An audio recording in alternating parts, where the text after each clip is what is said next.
We're really keen to share our video today on some of the key themes of accountability, breakthrough and thrive. We're going to hear from a lot of candidates who have been involved in some of the work that we've completed to date and some of the exciting things that we're planning in our next stages. Davina and I are leading the Northwest Anti-Racism Programme of work. Many of you will have heard of the Employment Tribunal, Cox versus NHS. This programme of work is really important to us, as Michelle Cox was one of our colleagues. The anti-racism programme will have 7 work streams, one of which is an anti-racism framework. The design of the framework was led by our assembly and co-produced with colleagues across the Northwest. We intend to implement all 7 work streams, including the anti-racist framework, in a way that leads to sustainable behavioural change. And that behavioural change is going to be anti-racist behavioural change. So the Getting into Equity Sponsorship programme has been really critical for us as a region in helping us trying to achieve our ambition of improving representation of the global majority at bands 8C and above. Now, as a region, we're doing fairly well in improving overall representation. Our global majority now represents 14.8% of the workforce, but we are still struggling at increasing the numbers within senior bands. So what we're trying to do is put together a community of practice for both our sponsors and our sponsorees, and we think then as a region this will really help us keep a closer eye on how our sponsorees are progressing. It will help us better match sponsors with sponsorees in the future, but then in terms of communication, I think it's will really help us in sending out those key messages across the region. I heard about the Getting to Equity programme when I was working for NHS England Northwest as a Deputy Director of Nursing and Workforce. So I was a sponsoree, supported by a sponsor. Really great cause, really helped to empower me and go for opportunities. I really think it's important to have that sponsor, that person that looks out for you to help support you in the opportunities. So I definitely think that the Getting to Equity programme has made a big impact on where I am now in my role as Interim Director of Nursing. I was really one of the people that benefited from the leadership training last year. And it has really helped me to grow in confidence to be able to apply for a higher band. Now, at the moment, I've been moved to another department and I'm heading a small surgical research unit, which is good.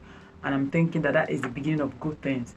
So the leadership course has been very effective in increasing my confidence and helping me to believe in myself, to know that I can achieve more. NHS England. It has an interactive section where we can speak up and develop our confidence. It empowered my clinical skills and knowledge, and it boosted my confidence. I came out of my comfort zone. This course gave me positive impact on my career development.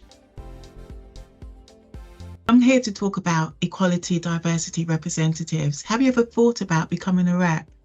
I'm really here to encourage you. If you haven't applied to become a representative, I would really encourage you to do so. Equality reps are really part of the inclusive recruitment process, and you're part of the picture, you're part of making a difference. So what we do, we train our EDIs to sit on interview panels, and they're part of the process from start to end. So from the moment the advert is advertised, you actually review the advert to make sure that the language is okay and to make sure it's inclusive. And then you shortlist, you help to shortlist the applications that come through. Then you're part of the interview panel. Started doing this really because when we looked at the res data tells us that, Black and ethnic minority people are less likely to be shortlisted for interview or may not even get through an interview process. So we really wanted to look at how we can help and how we can support this. What's actually happening at interviews, why, it's not being representative, why people from diverse backgrounds aren't getting shortlisted. There's a 19% target. I believe it's actually been changed now to 23% target of having more representatives from diverse backgrounds at senior level. I've had a fantastic opportunity to develop and implement our Northwest EDI Fellowship model, which is based on the principles of experiential learning. 5 fellows across different bands, 8A to 8D, were provided 1 day a week of protected time to lead on projects of their choice.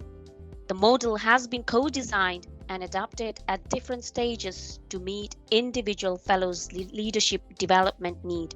I've been doing some work on skin assessment for people with darker skin tone. Literature out there and research has shown that people with darker skin tone are more likely to develop higher category pressure ulcers. Surprisingly, nobody has ever been taught or has never had any skin tone specific training when it comes on to skin assessment for people with darker skin tone. So I collaborated with the tissue viability matron within LUF to actually make some changes within practice. We've provided a guidance for how to do a thorough skin assessment for people with darker skin tone. And this is not only currently being used in LUF, this is actually being used in several hospitals within the Northwest. This fellowship has been absolutely amazing for me, because without this fellowship, I would have never had the opportunity to be involved in such a great piece of work. My project is on looking at the health assessments in ethnic minority groups. My project was focused on the health staff in the Luft hospitals, and I did a survey on the 4 sites looking to see how we can help to improve health screening, uptake of NHS health checks, and also raising awareness of chronic health diseases for type 2 diabetes, high blood pressure and high cholesterol. Now, what we've noticed when I've done the health days is there's a high risk factors in the ethnic minority groups. Ethnic minority groups are at a higher risk from the age of 25 to get these conditions. So one of the people that I picked up actually went for a HbA1c test and came back, it was really high, it was 93, so he's now on treatment. It's been a really good opportunity. It's been challenging because it was a project that didn't have any baseline with it, but I'm really glad to see that the Journal of Diabetes Nursing have taken up and published this article. So for me, one of the most important things that I've come to realize is just a self-awareness of my skills and showcasing those skills in a way that I'm able to engage with different stakeholders, collaborate with different teams. I've really enjoyed the secondment, and I wish more people would get the opportunity to do this. I saw the opportunity for a fellowship with NHS England, and it wasn't something that I had to consider, because I'm not from, my background isn't something that is as obvious as it may be for others. So my heritage is actually from a gypsy background, so it is quite unusual for somebody from the community to have the opportunities that I've had. In my substantive post, I look after international arrivals into the nursing workforce. And I was aware from other colleagues that perhaps wasn't as smooth as it could be for some arrivals within social care. So that inequity was something I was keen to look at. So I've had the opportunity to share best practice. I've also had the opportunity to increase the profile and of internationally educated nurses and the experience that they should be getting. And I've challenged in ways that I wouldn't have been able to do before. The opportunity has actually made me rethink that from a far bigger page, I can influence our patients' journeys. I wanted to be a role model. Education as a child was not something that was easy. I had a very, very bright sister who thrived and excelled and was an A-star student. I never was that. I was always somebody that you know, scraped through. So again, drive, determination, the world is your oyster. You just got to have a little bit of belief.